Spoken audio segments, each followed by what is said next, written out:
안녕하세요. 환경과 사회 3주차 강의입니다.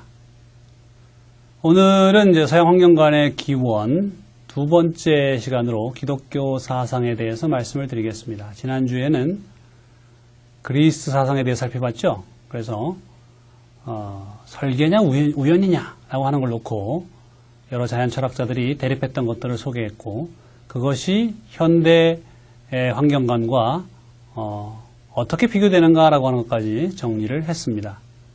오늘은 두 번째 서양 환경관의 기원으로서 기독교 사상에 대해 살펴보려고 합니다. 특별히 기독교에 대한 선호를 제가 반영하려고 하는 것이 아니라 서양 문명을 우리가 이해함에 있어서 양대 기둥이 있다고 하죠. 하나가 그리스 전통이고요. 또 하나가 헤브라이즘이라고 하는 것입니다. 즉 유대 기독교 전통을 말하는 것입니다. 그래서 헬레니즘과 헤브라이즘이라고 하는 양대 기둥이 존재한다. 실제로 우리가 서양의 문화를 이해하는 데 있어서 이 두 가지 요소는 어느 시대를 막론하고 지대한 영향을 미친 것이니까요.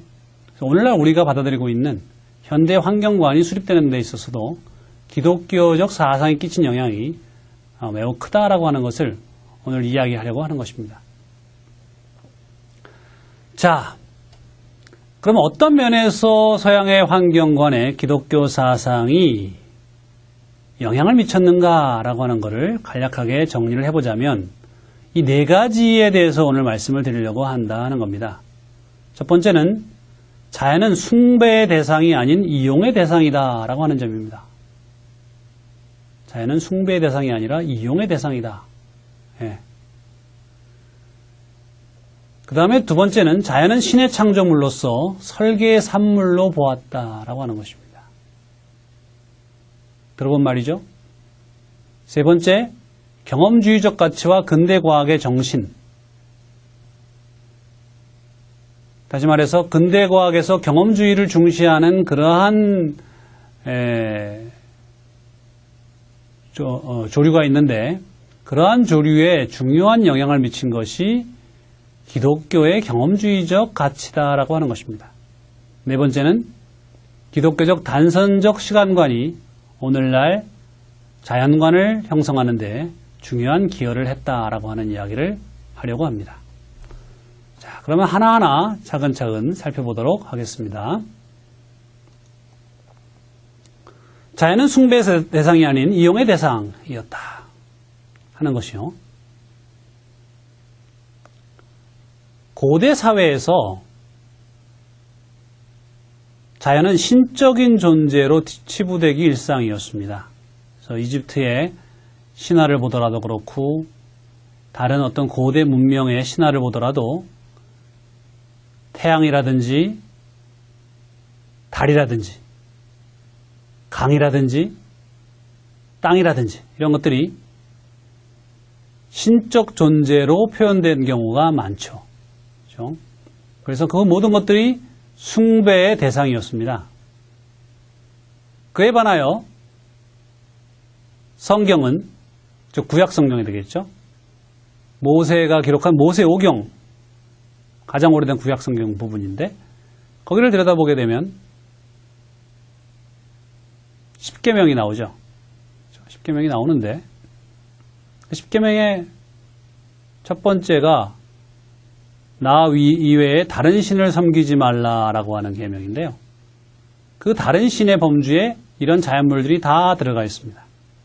즉 자연물을 신적인 숭배 대상으로 삼지 말라라는 것이죠.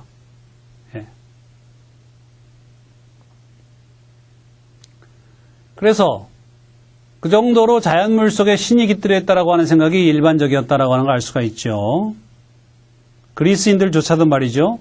자연은 그 내부에 신을 갖는다. 즉 영적인 존재를 포함하고 있는 것으로 생각을 했습니다. 여기서 신이라고 하는 말은 창조주로서의 신과는 좀, 또는 절대적 권력을 가진 어떤 그러한 그리스 신화의 신과도 좀 다른 그러한 신 개념인데요. 생각하고 설계하고 사고하고 일을 할 수 있는 그러한 어떤 존재로서의 신 개념입니다. 그래서 그리스인들은 물질이라고 하는 것이 죽어 있는 게 아니라 살아있다. 어떤 욕망을 가지고 있고 본성을 가지고 있어서 자신의 본성을 실현하려고 하는 노력을 한다라고 하는 생각이 일반적이었다 이겁니다. 그래서 원자론자들의 그러한 생각이 유물론이요 무실론으로 치부될 수밖에 없었던 것이 정신이라고 하는 것을 모두 죽어있는 물질로 보려고 한 것이 원자론자였으니까요. 그것이 근본적으로 이단적으로밖에 볼 수밖에 없었던 이유는 그리스인들에게서는 전반적으로 물질이라고 하는 것 속에 영이라고 하는 것이 깃들여 있는 것으로 보았다는 것입니다. 그래서 물질은 영으로 충만해 있는 거예요. 그러므로 그 영은 자신의 의지에 따라 자신을 실현시켜 나가려고 하는 행동을 하게 되는 것입니다. 그 정도로 이제 보편적으로 자연 속에 내재하는 신이라는 개념이 일반적인 거예요. 고대 사회에서는. 그거는 중근동의 지역에 이집트나 메소포타미아 지역의 여러 부족들의 신앙에서도 그대로 나타난 것입니다. 근데 유독 한 부족만이 그죠? 유대인이라고 하는 헤브루인이라고 하는 한 부족만이 유별나게 자연신 숭배 사상을 거부하고 보이지 않는 신에 대해서 이야기를 하면서 그 신을 섬겨야 한다라고 얘기를 했던 것이죠. 그러므로 자연은 철저하게 숭배의 대상이 아니라 이용의 대상이 되는 것입니다. 자연은 신의 선물이다라고 여겨지게 돼요. 자연은 신의 선물이다. 그런 식의 얘기가 처음 등장한 것이 창세기인데요. 창세기에서 최초의 인간을 만들고 신은 명령을 내립니다. 생육하고 번성하라. 땅에 충만하라. 땅을 정복하라. 즉 만물을 인간에게 주노니 그것은 네가 다스리고 정복해야 할 대상이다라고 하는 것이죠. 흔히 이것을 문화명령이라고 합니다. 인간이 문화를 창조할 수 있는 권한을, 특권을 신에게 부여받는 장면이라는 것이죠. 그래서 인간은 예로부터 자연을 다스리고 그것을 변화시켜서 인간 스스로의 삶을 편리하게 만드는 일을 해왔는데요. 그러한 활동 자체가 성경에서 신의 명령으로 허락된 것입니다. 인간의 특권인 것이죠. 그러므로 자연은 신의 선물이었던 것입니다. 생활터전으로서 주어진 것이고요. 이용의 대상인 것이고요. 거기서 먹을 것과 입을 것과 쉴 곳을 얻을 수 있습니다. 의식주 문제가 다 해결되는 것이 자연이었던 것이죠. 그러한 생각은 17세기 프랜시스 베이컨에 의해서 아는 것이 힘이다라고 하는 형태로 표현됩니다. 베이컨이 아는 것은 힘이다라고 말했을 때 그 힘은 정치적 권력을 의미한 것도 아니고요. 정치적 권력 아닙니다. 지위를 이용해서 힘을 쓸 수 있다는 그런 식의 힘이 아닌 것입니다. 많이 아는 사람이 높은 지위를 얻는다 이런 뜻도 아닙니다. 그럼 뭔가 아는 것이 힘이라고 하는 말은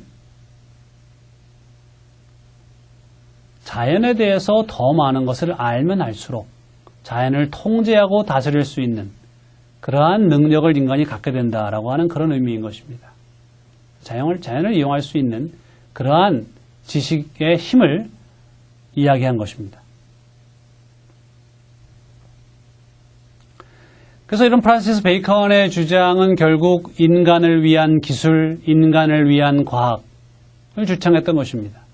인간이 자연을 더 많이 알면 알수록 자연을 더 잘 개발하게 되고 자연을 이용할 수 있는 기술을 더 많이 만들어내서 인간의 복지가 증진된다라고 하는 그러한 인간 중심적 사고를 갖고 있었던 것인데 그 뿌리를 추적해보면 성경에서 찾을 수 있다는 겁니다. 기독교 사상에서부터 자연에 대한 그러한 태도를 볼 수 있다는 겁니다. 그러니까 자연은 숭배해야 될 대상이 아니라 경외해야 될 대상이 아니라 인간이 이용해야 될 대상이라고 하는 생각. 그런 생각 때문에 서양 세계는 더 보다 적극적으로 기술을 발전시킬 수 있었고 자연에 대한 탐구 활동 또한 더욱더 적극적으로 수행할 수가 있었다는 것입니다. 반면 그것이 또한 환경 파괴로 이어지기도 했죠. 그죠? 환경 파괴. 왜? 너무 자연을 인간이 자기 마음대로 이용하다 보니까, 그 특권을 남용하다 보니까 환경 파괴까지 이르게 됐던 것입니다. 반면에 인디언처럼 그렇게 자연을 숭배의 대상으로 생각했던 사람들, 자연에 영이 깃들어 있다라고 보는 그런 사람들은 환경을 파괴하는 데까지 나가지 않죠. 두려워하니까요. 잘못 건드렸다간 벌을 받을 수 있으니까요. 그죠? 자연으로부터 역습을 당할 수 있으니까요. 조심했던 것인데, 기독교적 사상에 따라 자연을 인간이 마음껏 이용할 수 있는 그런 대상으로 보는 관점에서는 자원의 남용, 난개발 이런 것들이 정당화됐던 것입니다. 실제로 17세기부터 대규모의 벌목사업, 채광사업 이런 것들이 수행되면서 산이 뭉개지기 시작을 합니다. 산이 파헤쳐지고 지형이 바뀌게 되는 거죠. 인간의 힘에 의해서. 네.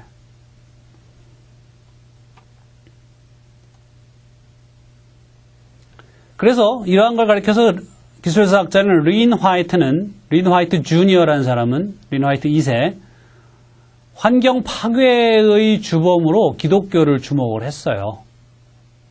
환경 파괴에 기독교가 기여한 바가 크다. 왜? 생육하고 번성하고 땅을 정복하라고 했기 때문에 그로 인해서 산림이 파괴되고 광산이 개발되고 그 후에도 많은 그러한 환경 파괴적 행위들이 결국 기독교도들에 의해서 자행되었다라고 하는 것이죠. 그러니까 양면을 가진 칼인 것이죠, 이것이. 자연에서 신성을 제거해 버렸을 때 물질을 인간이 마음껏 이용함으로써 인간 문명을 발전시킬 수 있는 고속도로를 얻게 된 반면 지나치게 고속도로에서 속력을 내므로 인해서 결국 사고를 내고 사망에 이르는 그러한 또한 부정적 효과를 보게 되었다는 것입니다.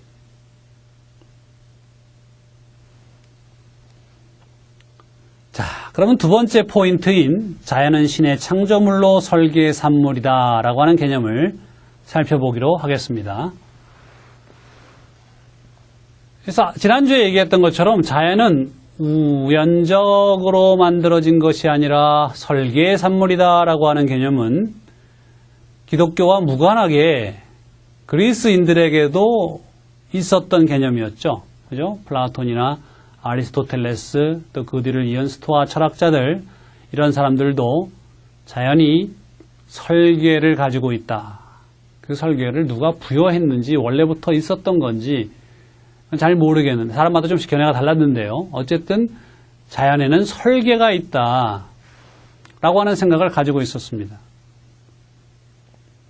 그렇기 때문에 그들의 사상이 기독교가 사회를 주도하게 되었던 중세에도 받아들여질 수 있었던 것이죠. 그래서 아구스티누스는 플라톤의 사상을 원용을 했고, 토마스 아퀴나스는 아리스토텔레스의 사상을 받아들였고 기독교화했습니다.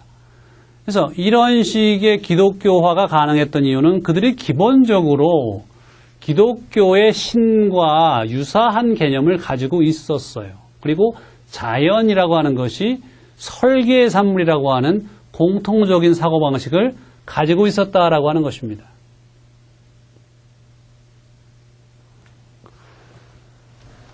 그래서 그것을 기독교화시키기만 하면 그러한 그리스 철학은 기독교와 조화를 이룰 수가 있었던 것입니다. 그런데 자연이 질서를 갖추고 있고 설계를 갖추고 있다는 생각과 자연은 무작위적으로 만들어지고 그대로 그냥 원래부터 있는 거다라고 하는 생각 중에 어느 쪽이 자연에 대한 탐구를 더 활성화시켰을까요? 자연에서 뭔가 법칙을 찾아내고 자연의 어떤 일반적인 질서라고 하는 것이 존재하리라고 하는 생각은 당연히 설계론자들에 의해서 나오게 됩니다. 그죠? 그래서 서양의 기독교인들이 신에 의해 창조된 자연이라는 생각을 갖게 되었을 때 그들은 이 자연 속에 신의 본성, 신의 지혜 이런 것들이 반영되어 있다라는 생각을 하게 되었고요. 그 질서를 찾으려고 하는 노력을 하게 됩니다. 즉 신은 이성적 존재이며 인간에게 또 역시 이성을 주었다. 그리고 자연에도 자신의 이성을 부여하여 설계를 했기 때문에 인간은 자연을 탐구할 수 있고 그 안에서 신의 설계, 즉 질서를 찾을 수 있다라는 생각을 했던 것입니다. 그래서 자연에 대한 합리적 관점이 태동할 수가 있었다 하는 것입니다. 실제로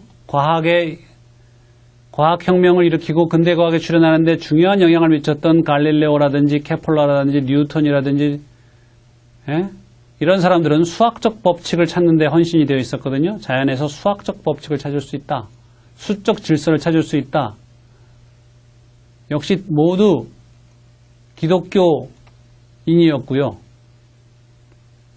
신의 존재를 믿었고 신이 자연을 창조했다고 믿었고 더불어서 거기에 수학적 질서까지 부여했다고 믿었던 거예요.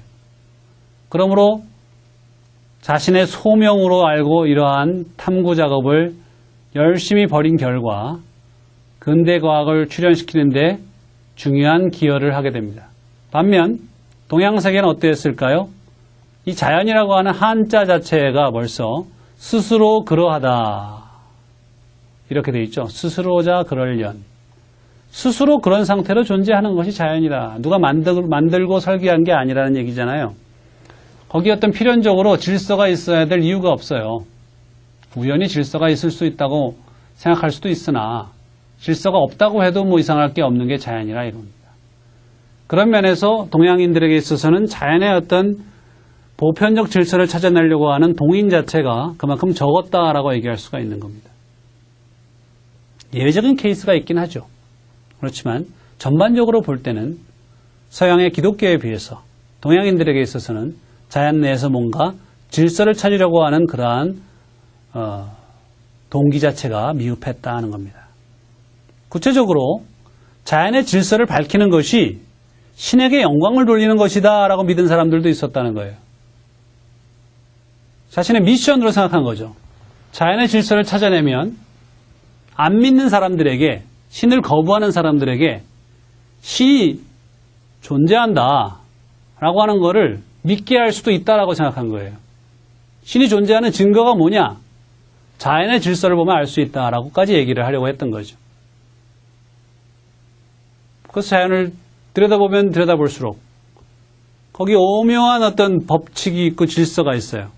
수학적으로 탁 해야 설명될 수 있는 그런 법칙이 있다면 이게 어떻게 우연적으로 이러한 질서가 만들어질 수가 있겠느냐.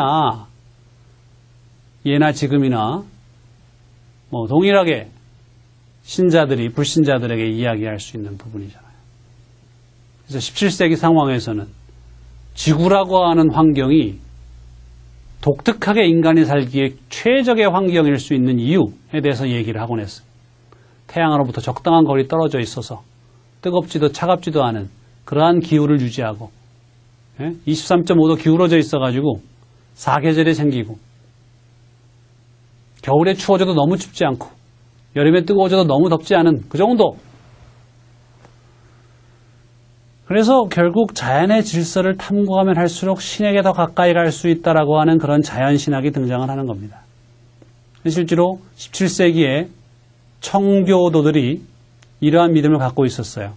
또 18세기에 린네 옆에 나와 있는 사진, 이런 사람들이 스스로 자연에 대한 질서 추구를 신에게 봉사하는 자신의 임무처럼 생각을 했습니다. 17세기에 청교도이면서 과학을 했던 사람들이 많았어요. 즉 근대 과학에 출연하는데 청교도들이 기여한 바가 크다라고 하는 것을 로버트 머튼이라고 하는 사회학자가 제시를 했거든요. 17세기에 다른 유파에 있는 종교인보다, 가톨릭보다 청교도들이 특히 영국에서 집단적으로 과학활동에 활발히 종사했던 것을 볼 수가 있더라. 그들이 도대체 왜 그렇게 했느냐 하는 걸 들여다보니까 스스로 자신이 제사장이라는 생각을 갖고 있었어요. 청교도들은. 그래서 제사장이기 때문에 신에게 직접 나아갈 수 있다. 즉 사제를 거치지 않고 제사장 거치지 않고 직접 신에게 나아가서 신과 대면하여 교제할 수 있는 존재라고 믿었죠. 그러므로 자연에 대해서도 역시 직접 탐구함으로써 자연을 알아갈 수 있는 그러한 존재다라고 믿은 것이죠. 그래서 신을 숭배하는 행위와 자연을 탐구하는 행위를 같은 활동으로 보았어요. 자연을 탐구함으로써 신에 대해서 더 많이 알 수 있다고 생각한 것이죠. 신의 지혜를 알 수 있으니까요. 신의 지혜를 알고 신의 설계를 밝히고 그로 인해서 신을 찬양하고 이러한 것이 곧 자연 탐구의 의다라고 청교도들은 보았던 것입니다. 그 중에 이제 괄목할 만한 자연학자가 존 레이라는 사람이 있습니다. 그 사람이 쓴 창조의 작품들에 나타난 신의 지혜라고 하는 책을 보면 자연 속에 내재한 신의 질서와 신의 지혜는 오묘해서 그 안에 생존해 있는 모든 생물들이 최적의 조건에서 살아갈 수 있게 되어 있더라. 자신의 신체 구조나 생존 방식, 생태라고 하는 것이 어쩌면 그렇게 정말 놀랍게 자신의 환경에 잘 적응되어 있는지 그것은 신이 그들에게 그러한 신체 구조나 습성을 부여했다고밖에 설명할 수 없을 정도로 놀라운 설계의 산물이라고 하는 얘기가 가능하다. 이런 주장을 담고 있는 책입니다. 그래서 변신론적 목적을 가진 책이에요. 자연에 대해서 당시까지의 알려진 자세한 지식들을 총 망라해 놓은 책인데도 불구하고 기본적인 목적은 종교적이에요. 그래서 믿음을 변론하려는 변신론적인 목적을 수행하고 있습니다. 결국 이러한 식의 접근법을 자연신학이라고 부르거든요. 그래서 신학도 두 가지가 있어요. 계시신학과 자연신학이 있습니다. 계시신학은 신의 계시된 말씀, 그러니까 성경이나 코란과 같은 성전을 토대로 하는 것이죠. 그것이 계시신학입니다.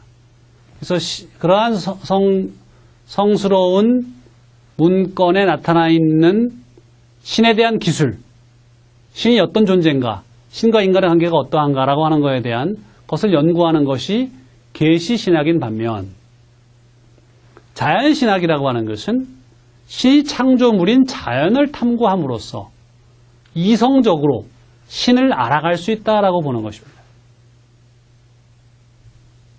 왜냐하면 자연에는 신의 섭리와 지혜가 내재해 있기 때문에 그 자연을 자세히 연구하다 보면 신을 인정할 수밖에 없다라고 하는 것이 자연신학의 전제예요. 그래서 18세기에 자연신학이 크게 융성을 하게 되는데 실제로 윌리엄 페일리라고 하는 사람은 자연신학이라고 하는 책을 썼고요. 그 자연신학을 들여다보면 과학적 지식이 특히 생물과 관련해서 엄청나게 상세하게 나와 있기 때문에 어쩌면 그렇게 생물들이 자기 생존하기에 가장 적합한 그러한 신체 구조와 습성을 갖추고 있는지요. 놀랍게 환경에 적응하고 있더라 하는 겁니다. 그것을 자연신학에서는 페일리가 신의 섭리다, 신의 배려다 이렇게 설명을 하고 있어요. 나중에 다윈이 그 책을 읽고요. 크게 감화를 받아요. 왜 감화를 받았냐면 새로운 사실을 알았거든요. 어떤 사실? 생물들이 놀랍게 환경에 적응해 있다는 사실. 그 놀라운 적응을 신을 개입시키지 않고 자연적으로 설명할 길이 없을까라고 하는 것이 다윈의 진화론 연구의 시작이었던 겁니다. 그러니까 정반대의 효과를 가져온 거예요. 신의 존재를 더 입증하는 쪽으로 다윈은 나간 게 아니라 신을 배제하고 자연적 원인에 근거해서 생물의 적응을 설명하는 쪽으로 갔던 것이죠. 어찌되었든 한동안은 자연신학적 접근이라고 하는 것이 왜 과학자들이 더 자세히 자연을 탐구해야 되는지에 대한 이유를 제공해 줬다는 것입니다. 18세기 유명한 생물 분류학자인 린네의 경우에도 비슷했어요. 그런 청교도도 아니었지만 기본적으로 독실한 기독교인으로서 자신의 생물에 대한 연구 활동이 신의 창조의 설계도를 찾는 길이다라고 생각했습니다. 그래서 린네가 여러 생물들을 관찰하고 그것들을 유사한 것들을 중심으로 해서 묶어가지고 여러 분류 기준들을 만들어냈잖아요. 그래서 종이니 속이니 관이 목이니 강이니 그죠? 이런 식으로 근대적인 생물 분류법을 창안해내는 과정 아주 어려웠어요. 왜냐하면 들여다보면 어떤 생물은 비슷한 것 같으면서 또 다르고 그런데 어떻게 이거를 갖다가 묶어줘야 될까? 이렇게 묶어야 될까? 이렇게 묶어야 될까? 고민도 많이 있었습니다. 포기하고 싶은 경우도 많았습니다. 실제로 뷰뽕이라고 하는 자연학자는 분류법이라고 하는 것 자체를 강력하게 비판했어요. 분류법이라고 하는 건 존재하지 않는다. 그건 너희들이 편의적으로 만들어낸 것일 뿐이지 그런 거는 실제하지 않는다. 그래서 뷰뽕은 무신론적인 자연학자였거든요. 신의 설계, 창조 믿지 않았던 거예요. 하지만 그 대척점에 있었던 린네의 경우에는 신의 창조를 믿었고 신의 창조의 설계도가 있다고 생각했습니다. 인간이 모를 뿐인데 그거를 인간이 찾을 수 있게끔 신은 인간에게 이성을 부여했다고 믿었고 그 노력 가운데 그의 분류법이라고 하는 것이 분류학이라고 하는 것이 출현을 하게 되었던 것입니다. 그러므로 사람이 질서를 찾다가 실망하여 포기할 수도 있는 일인데 그걸 포기하지 않고 계속 이어갈 수 있는 그 추진력은 믿음에서 나왔다는 것이죠. 많은 기독교 과학자들이 포기해야 될 시점에서 포기하지 않고 계속 그것을 질서를 추구할 수 있었던 어떤 이면에는 자연이 신의 설계를 가지고 있다라고 하는 그러한 믿음이 중요한 기여를 했다 하는 것입니다. 자, 그 다음에는 이제 경험주의와 근대과학의 정신에 대해서 살펴보겠습니다. 여러분, 근대과학이라고 하는 것은 언제 생겼죠? 17세기에 생겼습니다. 17세기에 과학혁명이 일어나면서 근대과학, 모던 사이언스라고 하는 것이 출현하게 됩니다. 과학혁명이 일어나면서 갈릴레오라든지 케플러, 뉴턴 같은 사람에 의해서 새로운 천문학 이론과 역학 이론이 수립되었고 윌리엄 하비 같은 사람에 의해서 생리학 이론이 출현하였고 그렇게 함으로써 결국 이전까지 믿어졌던 아리스토텔레스나 고대의 프톨레마이오스의 천문학과 같은 것들은 배격되게 되었고 그것보다 더 설명력이 강한 근대적인 과학 이론들이 그 자리를 메우게 되었던 것입니다. 이래서 이제 근대 과학이라고 하는 것이 발전하게 된 것인데요. 그러한 중대한 변혁이 17세기에 일어났는데 그 시발점을 많은 학자들이 추적해 보았어요. 그랬더니 어떻게 근대인들이 고대인을 뛰어넘을 수 있었는가, 그 사상적 기반이 무엇일까 하는 것을 추적을 해 보았더니 경험주의가 기여한 바가 크더라라고 하는 것입니다.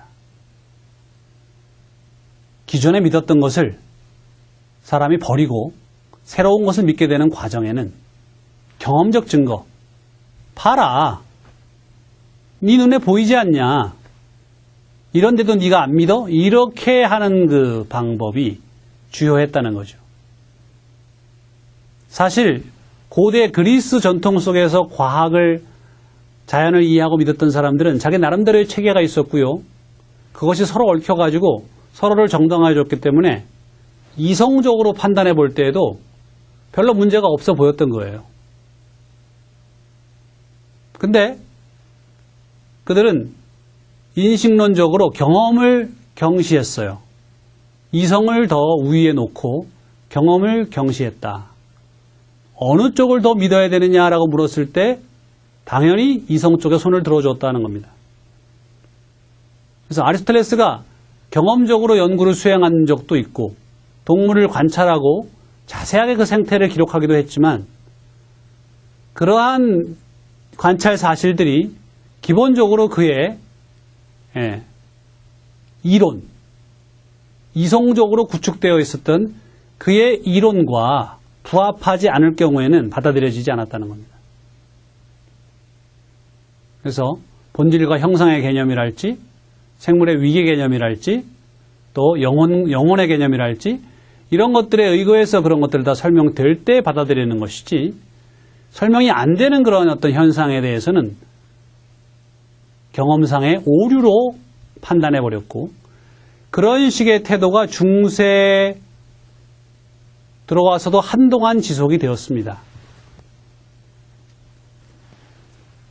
그러다가 그것이 이제 바뀌면서 이성 못지않게 경험도 신뢰할 만하다. 때로는 이성이 잘못된 것을 경험이 바로잡을 수 있다. 이런 식으로 경험주의의 융성을 우리가 목도하고 그것이 결국 새로운 과학이론이 수립되는 데 있어서 결정적 계기가 되었다라고 하는 것에 대해서는 대부분의 과학사학자들이 동의하는 바입니다. 그런데 경험주의가 어떻게 해서 융성하게 되었냐라고 하는 면에서는 사람마다 조금씩 설명이 다른데요. 거기에서 이제 기독교가 그러한 데 결정적 기여를 했다라고 보는 사람이 호이카하스입니다. 호이카하스는 기독교적 경험주의가 승리함으로써 근대 과학이 성립되었다라고 이야기를 하고 있습니다. 즉 그리스적 합리주의를 뒤집어 엎고 근대 과학에 출현하는데 경험주의가 있었기 때문에 가능했는데 그 경험주의는 기독교에서 나온 것이다. 얘기를 하는 것입니다. 그리스적 합리주의라고 하는 건 뭐냐? 중세 때까지 계속 사람들의 생각을 사로잡았던 것인데요. 인간은 이성적으로 생각해서 합리적이라고 이해할 수 있는 그러한 것을 가지고 있고요. 그러한 판단에 근거해서 사물을 올바로 이해할 수 있다고 보는 것입니다. 그리스인들은 이성을 믿었어요. 그들에게서 수학이라고 하는 학문 분야는 이성을 정당화해 주는데 중요한 기여를 했죠. 논리적으로 모든 것을 다 논의할 수 있는 게 수학이었으니까요. 그 수학의 위력이야말로 이성이 얼마나 위대한가를 잘 보여주는 거였다 이 말. 플라톤에게 있어서 이데아의 세계는 이성에 의해서만 도달할 수 있는 세계예요. 플라톤은 뭐라고 그랬습니까? 이 만물은, 물질의 세계는 이데아의 세계를 본따 만들어졌다. 즉 이성적으로 구축되어 있는 질서가 진료의 세계에 들어와 있다는 것입니다.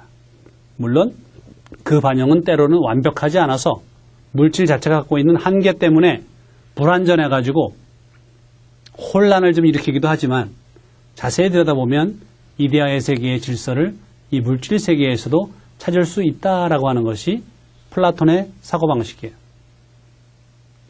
여기에서부터 이제 그 이성의 힘이라고 하는 것이 경험의 혼란을 정돈해주는 그러한 놀라운 우위적 힘을 발휘하고 있는 걸 볼 수가 있는 것입니다. 그래서 그리스 과학은 기본적으로 이 합리주의, 이성을 중시하는 그리스적 합리주의를 뛰어넘지 못했어요. 중세에도 그러한 합리주의가 지배적 영향력을 행사했다고 하는 것입니다. 지구중심설 같은 것이 그런 예가 되겠죠. 근데 점차 새로운 관찰과 실험들이 나오기 시작을 합니다. 새로운 관찰과 실험은 그리스 과학의 부족함을 일깨워주고 잘못된 것이 있다라고 하는 것을 인식시켜 주는데요. 14세기, 15세기, 16세기에 거치면서 그런 것들이 계속 나옵니다. 천상계와 지상계의 구분이라고 하는 것이 의미가 없구나. 왜? 망원경으로 달을 보았더니 갈릴레오가 달이 울퉁불퉁하더라. 천상계는 완벽해야 되는데 완전한 구형이어야 되는데 울퉁불퉁하고 태양에는 흑점이 있어가지고 매끈하지도 않고 불완전하더라. 이런 식의 논의가 나오기 시작을 합니다. 즉 기존의 완전한 이론을 무너뜨리려고 하는 새로운 발견들이 있는 거예요. 그 발견된 경험에서 나온 것들이죠. 하지만 그 경험을 받아들여야 할 것인가 배격해야 될 거냐라고 하는 것은 이제 일반인들의 선택사항이 아니겠습니까? 근데 많은 사람들이 그러한 경험을 받아들이는 쪽으로 기울게 되었다 하는 거죠. 왜 기울게 되었느냐? 그것을 호이카스는 기독교적 경험주의 때문이다라고 얘기를 하고 있어요. 뭔 얘기냐? 결국 주지주의 신학에서 주의주의 신학으로 탈바꿈한 것이 계기다라고 얘기를 하는 것입니다. 주지주의 신학이라고 하는 것은 중세 전반기에 널리 유행했던 신학이에요. 네. 그래서 13세기까지만 해도 주지주의 신학이 크게 융성했어요. 그것은 그리스적 합리주의와 결탁한 신학이라고 할 수 있습니다. 그래서 그리스 합리주의와 결탁한 신학은요, 신조차도 이성 혹은 절대 이성의 제한을 받아 일을 한다라고 얘기를 해요. 그래서 그들은 플라톤의 신관을 보면 조물주 개념이 있거든요. 데미우르고스라고 부르는 신이 있는데 플라톤의 신은 창조활동, 통치활동을 하지를 못하고요. 스스로 제한을 받는 존재거든요. 자기의 뜻대로 만물을 창조한 게 아니라 형상을 본받는 정도밖에 못했으니까요. 그런 식의 신의 개념을 기독교에도 반영을 시켰던 거예요. 주지주의에서는. 그래서 신이라 할지라도 역시 절대 이성의 제한을 받는 그런 존재. 신은 입법자가 아니고, 그죠? 그리스적 신관이 반영된 그런 모습이었던 것입니다. 그래서 자연은 철저하게 합리적으로 설계되어 있고, 그 자연의 합리성이라고 하는 것은 법칙으로 나타나는데, 그 법칙은 신조차도 깰 수 없다라고 하는 것이 주지주의적 신학이었던 것입니다. 때로는 그런 법칙에 어긋나는 현상이 보이기도 해요. 보인다는 건 경험이잖아요. 그런데 그것을 그들은 수락하려고 하지 않았어요. 그런 경험을 오류라고 믿었고 받아들이려 하지 않았던 거죠. 하지만 과학에서 결국 경험주의는 널리 확산되어서 실험과 관찰을 중시하게 되었고 그것이 근대과학을 창출시키게 되잖아요. 이런 식의 변화는 어떻게 일어났느냐? 네, 주의주의 신학의 도래와 함께 일어났다라고 하는 겁니다. 주의주의, 주지주의가 사람이 아는 것이 더 우선이다라고 하는 반면 주의주의는 의지가 우선이라는 겁니다. 의지. 신의 의지. 신이 의도한다면 할 수 있다는 겁니다. 그래서 신의 전능성, 신의 절대적 권한, 입법자로서의 권한 이런 것들을 강화한 신학이 주의주의 신학이 되겠습니다. 그것이 더 성경의 정신에 부합한다라고 하는 걸 깨달은 거예요. 신학자들이. 이전엔 그리스적 신학을 만들었어요. 플라톤이나 아리스토텔레스의 사상을 그대로 따다가 신학을 하다 보니까 막 이성을 더 중시하고 신의 전능성을 제한하는 그런 식의 태도까지 나오게 되었는데 그것이 잘못된 것이다. 성경을 자세히 연구해 보니까 기적이라고 하는 것이 일어나는데 기적을 일으키는 신은 자연의 법칙조차 마음대로 어길 수 있더라는 겁니다. 그러므로 신 자신이 입법자인 거지 누구에게 제한을 받는 존재가 아니다라고 합니다. 기적을 실행할 수 있는 신. 그러므로 우리는 신이 어떤 일을 해냈느냐라고 하는 걸 봐야지 내가 생각해 보건대 신은 이러한 일을 할 수 없다라고 그렇게 신을 제한해서는 안 된다는 겁니다. 기적이 그렇잖아요. 성경에는 많은 기적들이 기록되어 있습니다. 바다가 갈라지기도 하고 처녀가 아이를 낳기도 합니다. 동정녀 잉태. 이런 여러 가지 기적들은 하나님이 원해서 되어진 일들이었다. 신이 원하면 자연의 법칙이 위배될 수도 있다. 그러므로 우리가 만약에 무엇인가를 보았다면 그리스도의 부활을 보았다면 죽은 사람이 살아나는 걸 우리가 자연의 법칙에 위배되는 거라고 생각하겠지만 그리스도의 부활을 보았다면 믿어야 한다. 이것이 바로 신약의 정신이거든요. 초대교회의 정신이었습니다. 보는 거로 믿는다 했습니다. 철저한 경험주의적 사고방식임을 여러분들이 이해하시기 바랍니다. 그래서 그리스도의 부활 신앙이야말로 철저하게 경험에 토대를 두고 있었기 때문에 온전한 기독교 신학으로 돌아간다고 하는 것은 곧 신의 전능성과 신의 자발성을 인정할 수밖에 없다라고 하는 것입니다. 그럼 우리는 이성보다 경험에 따라서 믿음을 가져야 하는 그러한 존재다라는 것이죠. 그래서 그러한 신학의 전환이 14세기에 일어나요. 그래서 주의주의 신학이 팽배하자 사회 전반적으로도 경험을 중시하는 풍조가 많아지게 되었고, 물론 그러한 경험주의의 진작에 있어서 신비주의의 영향을 주장하는 사람들도 있고요. 기술의 발전으로부터 기술에서 받은 영향을 주장하는 사람도 있어요.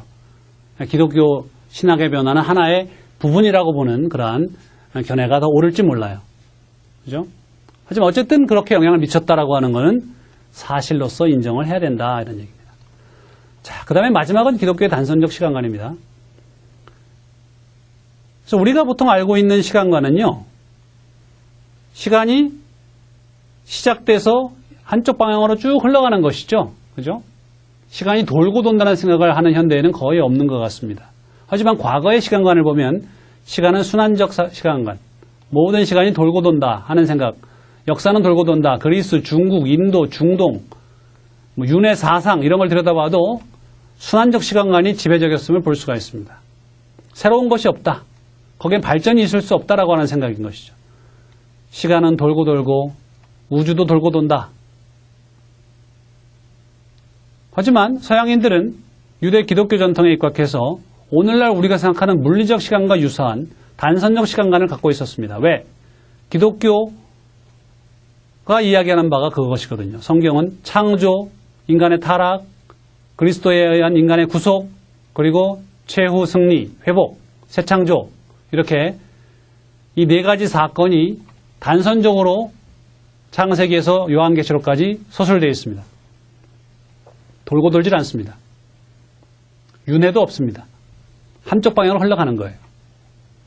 그러므로 기독교를 믿고 그것을 받아들이는 사람들은 자기도 모르는 사이에 이러한 시간을 단선적 관념으로 이해하게 되더라는 겁니다.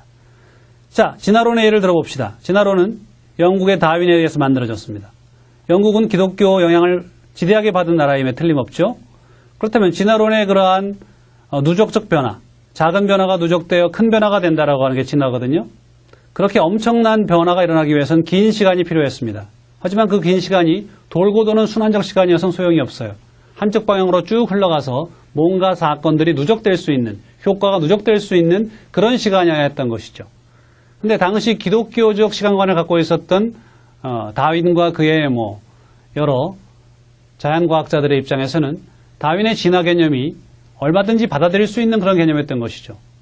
그래서 훨씬 서양인들이 생각했던 시간은 몇천 년, 얼마 안 됐잖아요. 그걸 이제 계속 거부하면서 시간이 늘어나긴 했지만 사실 시간의 그 범위로 보면 인도인들은 겁이라고 하는 그런 엄청난 시간을 생각하잖아요. 그죠? 훨씬 시간은 길었기 때문에 진화가 일어날 수 있는 충분한 시간이 확보될 수 있는 그러한 시간이 있었어요. 그런데 그들은 진화론을 도출시키지 않았습니다. 그리스, 중국, 인도, 중동 누구도 진화론 도출시키지 않았는데 결국 서양 세계에서 진화론이 도출되는 과정에 보면 이 시간의 문제가 개입하고 있었다는 것이죠. 예. 그런 면에서 현대 과학의 출현에 있어서 기독교적 시간관이 끼친 영향력이 크다. 진화론이 진화론은 기독교와 서로 배치되는 것처럼 여러분이 생각하겠지만 사실 진화론이 도출되는 과정에도 기독교가 기여한 바가 있다라고 하는 것을 우리가 받아들일 수가 있고요. 최초의 진화론자들은 유신론적 진화론자이기도 했습니다. 그들은 기독교를 믿으면서 동시에 진화론을 받아들였던 사람들도 많이 있었다는 것이죠. 그래서 오늘날처럼 우리가 생각하는 것처럼 창조론과 진화론을 반드시 이렇게 대립되는 것으로만 이해하는 그런 방식만 존재하는 것은 아니다는 것이죠. 자, 이렇게 해서 오늘 강의를 마무리 질까 합니다. 여러분 강의 들으라고 수고하셨습니다. 그래서 지난주에 배운 내용과 오늘 배운 내용을 잘 합쳐서 서양의 환경관이 이런 두 가지 대립되는 전통 속에서 어떻게 자라났는가 하는 것을 잘 생각해 보시기 바랍니다. 자, 수고하셨습니다. 다음 주에 뵙겠습니다.